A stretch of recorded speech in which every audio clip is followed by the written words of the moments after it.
listening to The Sizzle on Iron Skillet Radio and Iron Skillet Television. All right, Jay. So here we are, the dawn of a new era, the new horizon for the Chicago Bears. We're here at a part that we never thought we'd be in.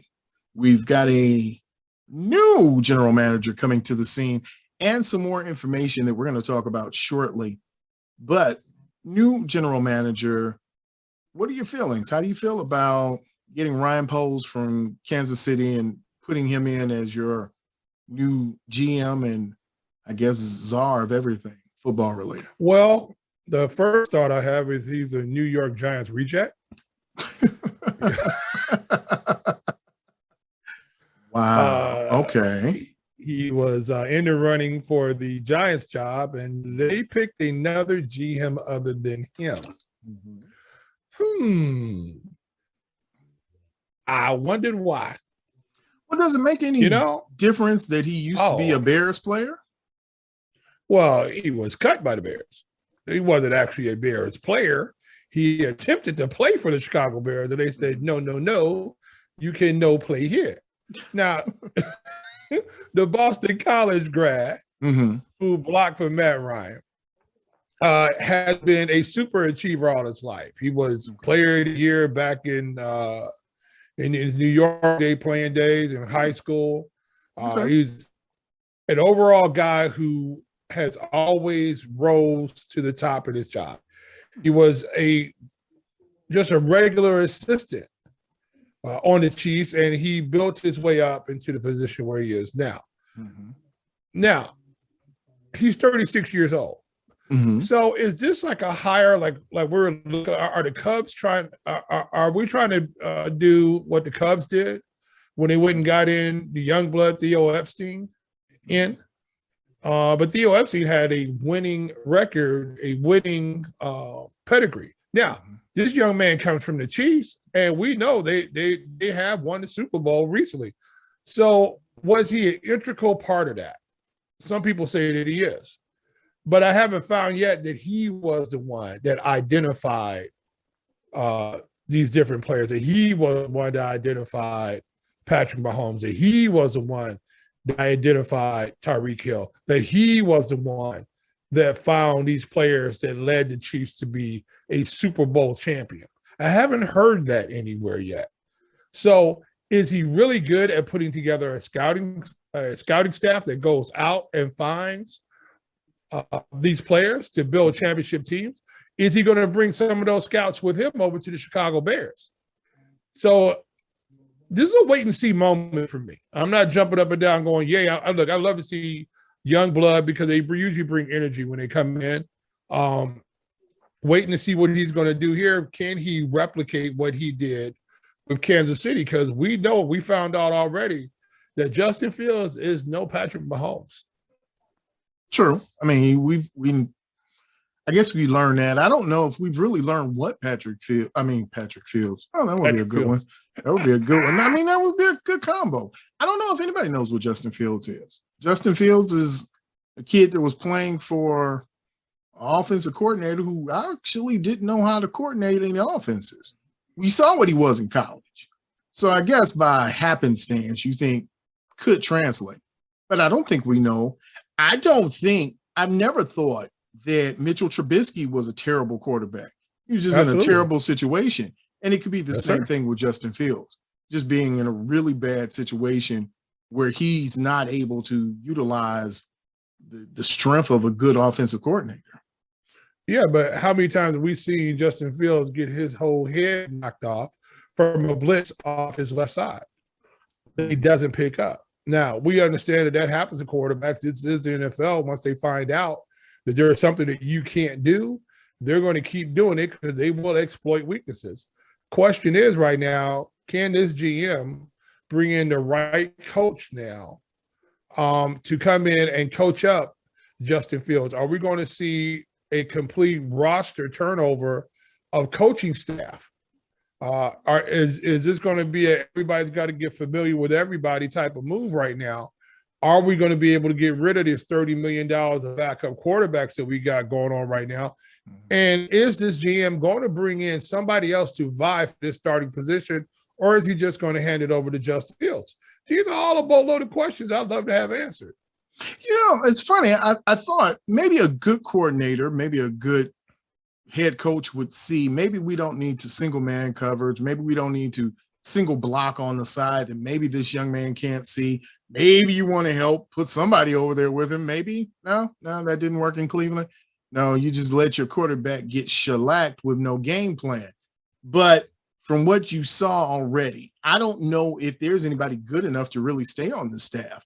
I don't remember anybody outstanding in their coaching position. Now, I've heard Chris Tabor has been an excellent special teams coach, but special teams didn't look that great either this year. So I don't know if it was just Matt Nagy or just subpar coaches that are on that Bears staff that are currently still in the building. Well, I think a lot of this had to do that we're going to shoot to win the Super Bowl in 2018 and 2019. I think that's what this was all about. I think this is what we got the greatest defense since whenever, and we put all our chips in on Khalil Mack. We brought in the all-time sack leader for the Bears right now, single season. We brought him in, but those two guys did not produce at the same time. And so that deal that went on and all Mitchell Trubisky needed to do was to be a game manager, and we saw that he wasn't able to do that. So we're now seeing the remnants of an all-out Ryan Pace going all out to try to win a championship with Mitchell Trubisky at the helm. Now we've got a team that's $30 million worth of backup quarterback sitting down there. You got $30 million to your outside linebacker that's due to him. You got $9 million going to Hicks. You've got so many other situations going on right now that what is this GM going to do? I mean, is he like Wizzo? Is he going to go duty and pull something out of his hat? How is he going to figure out this money situation? Because that's the biggest problem with the Bears. It's not like take everybody and push everybody's salary to the side. That doesn't happen in the NFL. People got to get paid. So what do you do with this old roster now that you have people in their 30s going to get $30 million and never named Tom Brady? I don't know. I don't know how you put together a better roster with the limited resources they have. Not having a first-round pick either really becomes a problem. But, I mean, you can't get rid of some people. At this point, you can jettison out one or two players. But I don't know with what they have as far as backups. Now, take Andy Dalton out the mix. Should you just keep instead of trying to cut Nick Foles and trying to make some more holes to fill that, do you just keep a Nick Foles around as the backup? $20 million? $20 million?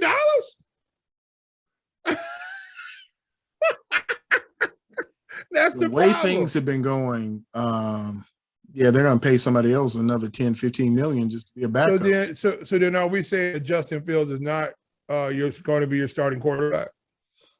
Are you saying that Nick Foles can beat out Justin Fields as a starting quarterback? What I'm saying is we saw Andy Dalton outplay Justin Fields. I don't know about that. Oh, what? No, he was better than maybe him for a couple of quarters. What? Couple of games? Until he got tagged. No. It doesn't matter. It matters when you're just standing back there getting tagged. He was outplaying Justin Fields, right? Well, we saw Justin Fields flash early. But these other defensive coordinators, they watch film too. And they go, we're taking that pass away from you. You got to do something different. We saw that happen to Patrick Mahomes in the middle of the year. Remember when they said, we don't know about Patrick Mahomes. We don't know, maybe he's not what we thought he was going to be. And he had to adjust his game and start throwing these short passes because they were taking away the long ball. They took away what Justin Fields was able to do. And when they took it away, he was not able to adjust and put the ball in other locations, nor was he able to find people that were open. How many times have we seen Justin Fields go through progressions? He can read half a field, but to go through progressions and get the ball where it needs to go, as an NFL quarterback, to be a top 15 quarterback, you need to be able to do that. I still question, can he read defenses and can he pick up a blitz on that backside? Because he gets slobber knocked on a regular basis, and you're not going to make it as a quarterback in the NFL if you're just getting tattooed on a regular basis. You're not going to make it. Now there's what, 17, 18 games now? You're not going to make it.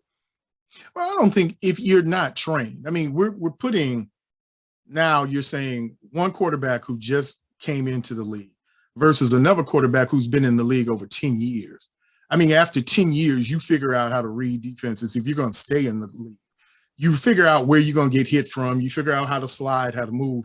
So I think the two quarterbacks behind Justin Field had a greater advantage because they've been in the league. And when you don't have someone who's been coached, he's not being taught, you're not helping him. Because a lot of those coverages, you had coverage sacks on there. Yes, he was holding the ball too long. There were times he was patting that ball and holding it too long. But if you're not coaching him out of those things, and we don't know exactly what kind of coach he has because the coach was horrible. You had Nick Foles, who was basically calling his own plays. He would come up to the line, change it at the line of scrimmage. You knew he was changing plays. So he was saying, and he had said that the year before, like, look, this play isn't going to work.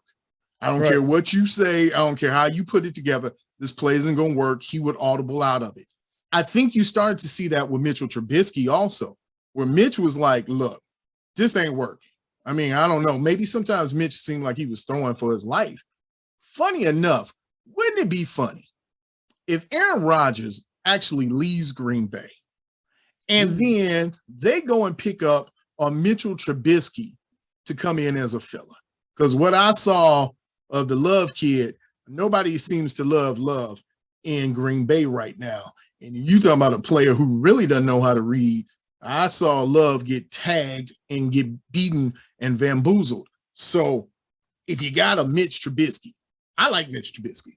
I think Mitch Trubisky should probably go to Tennessee. The Titans need a quarterback. There are about 4 or 5 teams that I think Mitchell Trubisky could go and be serviceable. You got the Giants who need a quarterback. You got the Saints now with Sean Payton saying, hey, I'm out, I'm retiring. You got a lot of teams that need a quarterback, and I think Mitch is a good one. Yeah, I mean, I'm with you on that. I always thought Mitchell Trubisky was not as bad of a quarterback as everybody made him out to be, but I also was one of the few people who said that good old number 6 wasn't as bad of a quarterback as everybody said he was. And the whole thing has to deal with is how does your offensive line play? That's it. We saw what happened to Tom Brady. Tom Brady has never been underneath this much pressure, I would say, ever in his life. But never has he seen a Von Miller and an Aaron Donaldson and a former Bear, Leonard Floyd, who I didn't think was going to make it in the league. But he did get there. He got there a lot. I mean, against the Bears, he got there. What was it, 4 times? He did a lot this season. Last season, Leonard Floyd looked to be a good pick by Ryan Pace. Well, yeah, he looked, but he was not a good pick for the Bears.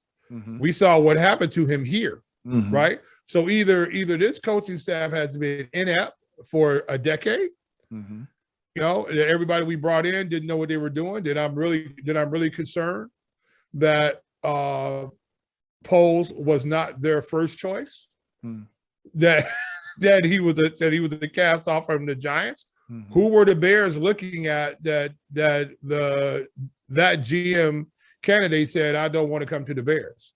You know, are they that dysfunctional that they had to go to a young fella who, even though he's had a lot of years in with the Chiefs, we still, I mean, did you heard of his name prior to this GM search? Was he a hot candidate prior to this? No, I had to go, who?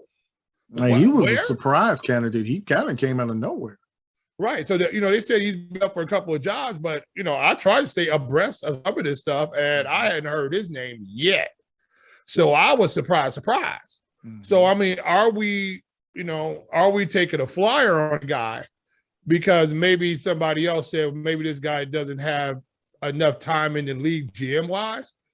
Maybe he doesn't have enough time in the league running a football team, because right now he's head of all football operations. You know, he's going to pick the next football coach for the Chicago Bears. You know, so now what about we get a coach that's older than he is?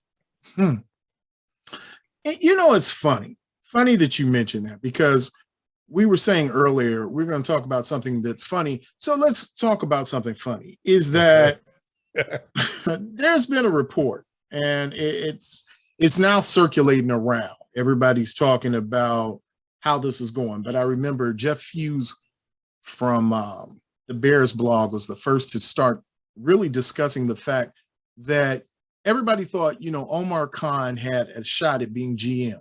Yeah. One of the many several GMs that were brought in.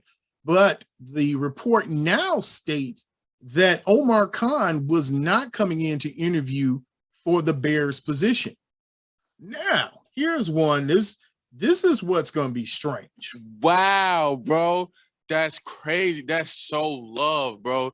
So the report is out right now that Omar Khan is not interviewing for the GM position, but president of football operations for Ted Phillips when he retires in 2023.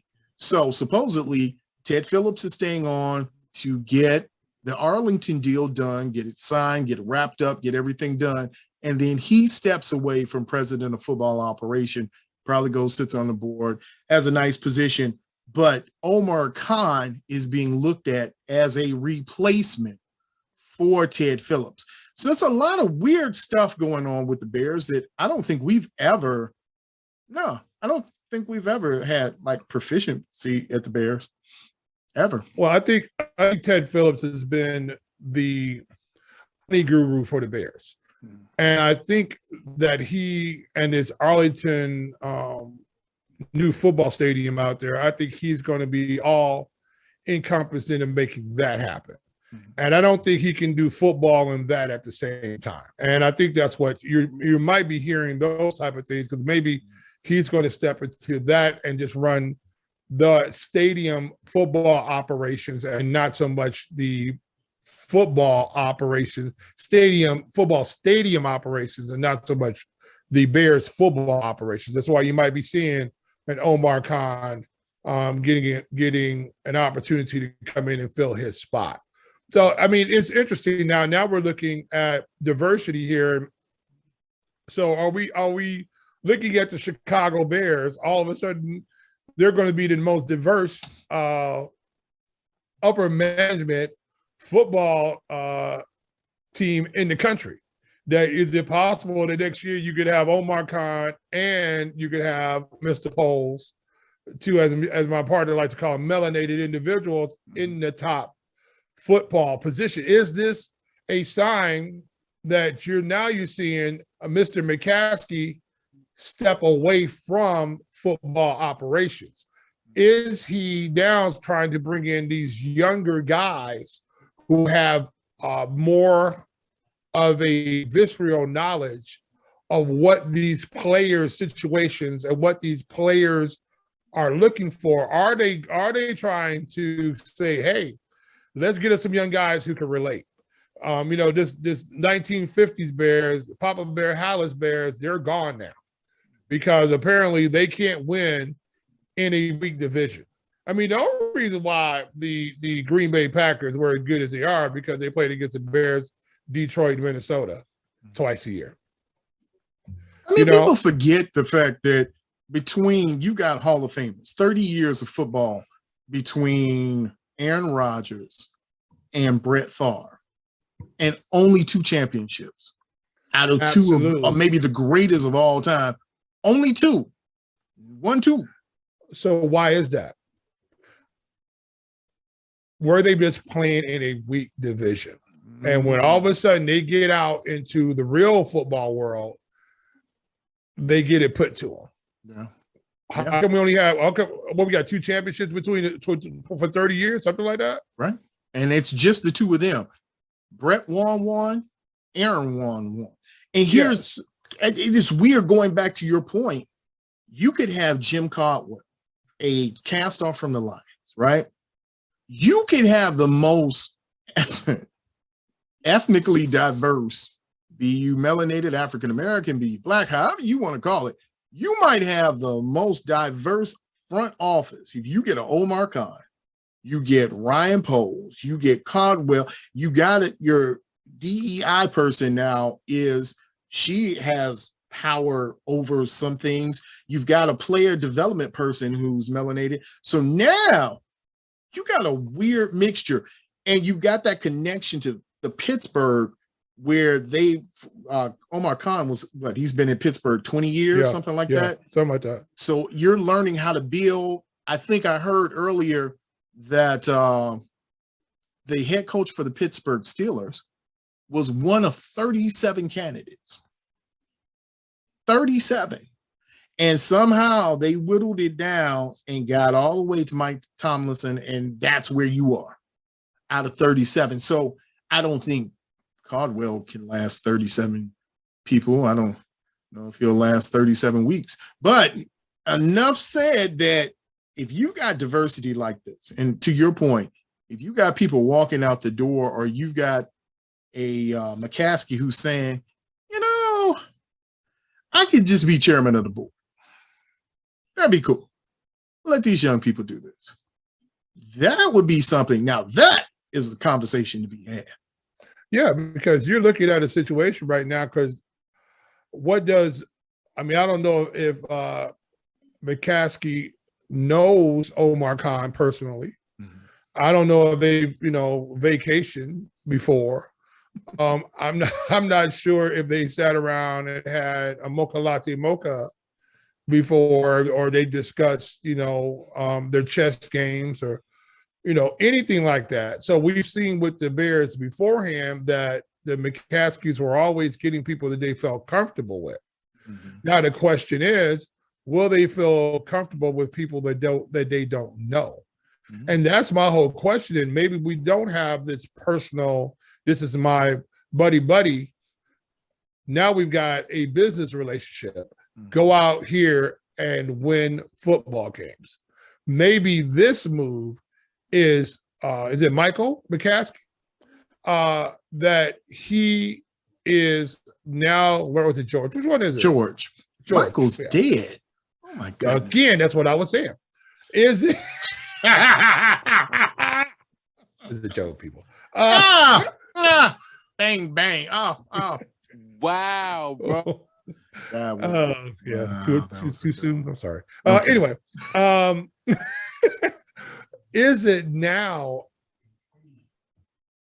Are you looking at a guy that says, man, maybe I'm too old? Mm-hmm. Maybe I'm out of touch. Mm-hmm. Maybe, I wanted to run the team for mommy, but I can't run it anymore because really I'd rather go do what I'm good at. That's going to make money. Mm-hmm. So it's interesting now, this Ryan Poles pick. I don't know that much about him to say that's a good pick or not a bad pick. Mm-hmm. I do know that under his tenure with the Chiefs, that they have won a championship. Mm-hmm. That they went and found Tyreek Hill. That that they were balling out of control. You got Kelsey there. I mean, the Kelsey there. Look, man, and I gotta say this. Can we? Okay, I heard a report that Travis said his name is Kels, not Kelsey. Probably is. He probably people is. have just been calling him Kelsey. Probably is. He's a big grown man. I mean, after watching what he did to the Bills, you think we got a tight end like that at the Bears? Oh, who? Are you coming to play for us? No. I mean, they got the kid from Notre Dame. Commit. Look, here's the problem with commit. All right, where's the shake and the bake? You know what I'm saying? You're saying he has no shake and no bake. No shake and no bake. We got a big. We can run. We got to run into you, but we ain't got no boogaloo. We ain't got no boogaloo. I guarantee you, if you put him and Kelsey on the floor at the club, who you think is gonna party there? Oh, yeah. Kelsey, he'd do the thing, man. I mean, I think he would work out. If you put Gronk on the dance floor, who you think would party down? Yeah. It ain't gonna be commit. It ain't gonna be cold commit. Can you see him shaking the tail feather? I've never seen him shake a defender, period. Because he don't have the boogie. The boogie, he don't have the wiggle. Okay. He don't have the wiggle. You got to be a big man. You got to be able to put it to him. You got to sell the inside move. He hit him. You see that Kelsey move? The one Kelsey came back and told him at the end of the one of the ball game, said, "Look, I got this dude." And from what I understood, he told Mahomes, and Mahomes came up and saw that they had the defense they want, and he looked out, said, and told him, "Do it, do it, do it, do you, baby." And he put the ball where he put the ball. He says, I could boogie on this guy. I got him. He can't stay with me. I'm about to shake him up. Do we have any that can shake him up? No. We got a big old bruiser. Nothing wrong. Look, hey, I take him and back me up in a fight any day of the week. Dante Kokum is one big tough kid. But is he the guy gonna get loose down the center for you? No. No, you ain't seen him do that yet. You haven't seen him do it yet. You know, and that's why I think we don't have that guy. You know, we need that guy who we can lock up on a linebacker and we go, oh, that's over. You know, you've never said that about Cole Kmet. Oh, he's on a linebacker. Oh, they don't bring a safety down. It's over. No, Cole Kmet gets locked up. You know, it's great at the point of attack, run blocking. You know. You don't hear nothing about Kelsey being a great run blocker. Nobody cares. No, nobody cares. Nobody cares at all. Nobody cares about that. They want to see the greatest tight end we had was Greg Olsen, but he didn't fit into the offense. Yeah, I mean, Greg Olsen was my dude. But you need somebody. If Mercedes Lewis can still be in the league, and he's like 155, you got to get somebody who can wiggle. Maybe you got to go to the NBA. Find one of them boys who ain't shooting no more. There might be a young fella coming out this year, 6'9" from Western Michigan, tight end. You know, it all depends what he wants to do. Which pick him up. Which the league he wants to play in. That all depends which way he wants to go. He just wants to wiggle. If he wants to get out there and boogie, he can do it. Because he get out there and boogie. Oof. You know, 6'9" and can run. And he can Dougie. Oh. And he can Dougie too. Yeah, he's the Dougie champion, boy. You know what I'm saying? Watch me whip. Watch me nay. You know what I'm saying? Watch you whip. Hey, big kid out of Western Michigan, 250 pounds, run like a deer, jump like a wind. That guy will look good with a number 80 number on him. Now you've got me too excited. I can't even hold all my excitement right now. Can you see him going one-on-one down at the goal line? Can you see somebody stand with him? Can you see a corner stand with that kid? Right. Can you see a linebacker trying to defend him in the end zone? He's just going to box him out. Yeah, he's just going to bye-bye. Move. He's going to run, turn around, box him out, pin him underneath the glass, and throw the ball right here. Just my suggestion. Maybe Justin needs that. He just needs somebody he can throw the ball. Just say, put the ball right here. So okay, Jay, we're gonna leave it with that. We're gonna leave it with a good one. I'm gonna leave you with the last thought of where we stand with Ryan Poles, the pole worker, the pole dancer. Wait a minute,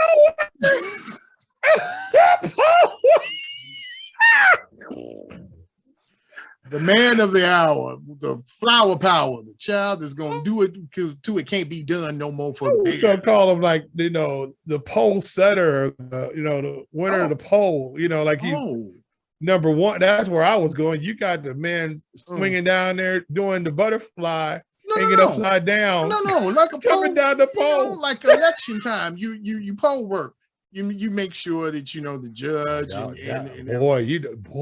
you brought that broom out and got that cleaned up real quick. Oof, I'm just saying, man, you make sure everybody on your pole is working right. I'm not touching none of that. With a 10-foot pole, see what I did there? Look, they come out of a winning culture that in some way, shape, or form he helped create. And if he could bring any of that to the Chicago Bears, we can get this offensive line put together. If he can do any of that, fantabulous. You know, I don't know. I mean, you know, what GM would you have said, yay, we got to have him. You know what I'm saying? You know, at this point, I think it's just, as you said earlier, man, I just want you to be functional. I'm really not a GM fanboy where I'm just like, oh, yeah, you know, that GM. You know, oh my God, he's. Well, I mean, my biggest thing for him is he hasn't built anything himself yet. Mm-hmm. You know what I'm saying? So how much help did he have putting together Kansas City Chiefs? You know? Lawrence Holmes said, he had to probably sacrifice some things. So we're going to get to see this young brother, see if he can put together a championship pedigree all on his own. Because now it's all to you, buddy. I just hope he can bring all that coaching, scouting thing that he had going on. I hope he could pilfer a whole bunch of that, because if he has to restart that scouting group again, that's, you know, you know, that's a guy who just became blind. Yeah. Because now I don't have anybody. I have to build trust in these other guys out here to tell me if they see a guy who can play in the league. Mm-hmm. You know. So that's the biggest thing about groups like that. You got to have guys who can look at a ball player and go, that guy's a player right there. Mm-hmm. Yeah. So, yeah, you're right. You're right. Are you, before we walk out the door, are you sold on any of the candidates right now for head coaching? It's the last thing we're going to talk about. Are you sold on any candidates? Well, I really don't want to see Leslie Frazier, to tell you the honest truth. I just don't. It just, you don't want to see one of the good old 85 Bears? No, I don't want to see that. I just don't. You know, if they could drag Sean Payton down here some kind of way to talk him into it, throw an extra $5 million. So come on now, come on to the Bears. You know, I would love to see that. You know, as for new coaching hires out here, it's going to be somebody out here who's probably going to be offensive minded. Mm-hmm. I'm pretty sure, because that's the Bears' huge weakness. Mm-hmm. And we know one thing, they got to score more than them 17, 18, 19 points a game they were scoring, because if you can't win this week, NFC North that you in, you know what I'm saying? Now, here's the thing about it. Look how good Matthew Stafford was up in Detroit, that he's playing like he's playing with the Rams right now. Mm-hmm. You know?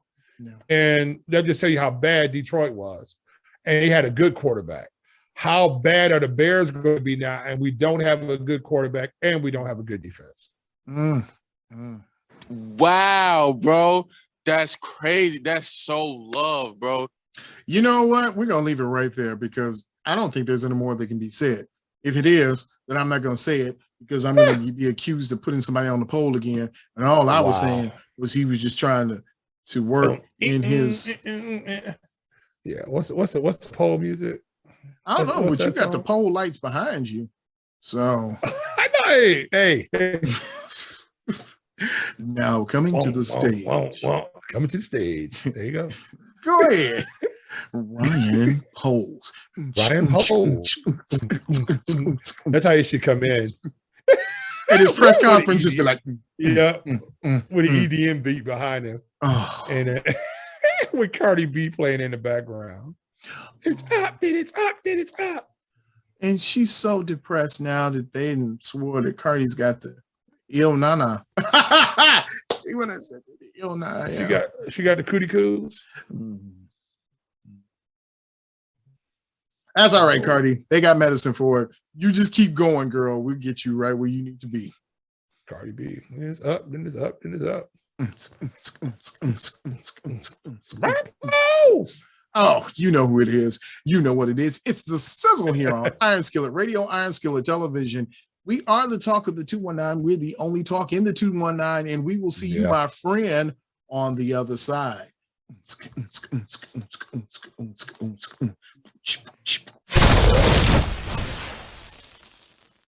Remember, you can always catch the Sizzle's Hot 5 and 5 right here on Iron Skillet Radio and Iron Skillet Television. Make sure that you subscribed and share this information with someone. Hit the button, the like button, to make sure that you are leaving those like comments. And hey, down below. Tell us what you're thinking. Tell us some things you want us to look at, and make sure that you're looking for a brand new episode of The Sizzle, the hottest talk in the 219. Remember, I'm G Sizzle, and I will see you on the other side. Thank you for listening to The Sizzle, the hottest sports talk in the 219, here on Iron Skillet Television and Iron Skillet Radio.